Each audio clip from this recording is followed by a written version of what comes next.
সাতক্ষীরায় আওয়ামী লীগের সংরক্ষিত নারী আসনের সাবেক সংসদ সদস্য রিফাত আমিনের ছেলের বাসা থেকে অস্ত্র মাদক উদ্ধার করেছে সেনাবাহিনী। রোববার দুপুরে শহরের মঞ্জিতপুর বাড়িতে এই অভিযান চালানো হয়। অভিযানে বাড়িটি থেকে আটক করা হয়েছে রিফাত আমিনের ছেলে সাফায়েত সরওয়ার রুমনকে।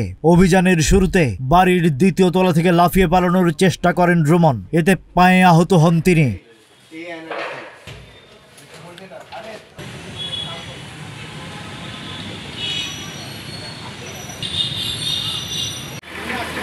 সাতক্ষীরা সেনা ক্যাম্পের মেজর ইফতেখার রহমান জানান, অস্ত্র রয়েছে এমন গোপন সংবাদে অভিযান চালানো হয়। অভিযানে বাসা থেকে একটি রাইফেল, 300 পিস ইয়াবা, মদ সহ মাদক গ্রহণের নানা সরঞ্জাম উদ্ধার করা হয়েছে। ওই বাড়ির মালিক সাবেক নারী সংসদ সদস্য জেলা আওয়ামী লীগের সভানেত্রী রিফাত আমিন গেল 7 বছর ধরে আমেরিকায় তার বড় ছেলের বাসায় রয়েছেন। বর্তমানে তিনি আমেরিকায় ছেলের বাসায় থাকেন বলে জানা গেছে। এই বাড়িতে তার ছোট ছেলে মাদকাসক্ত রুমন একাই বাস করে আসছিলেন।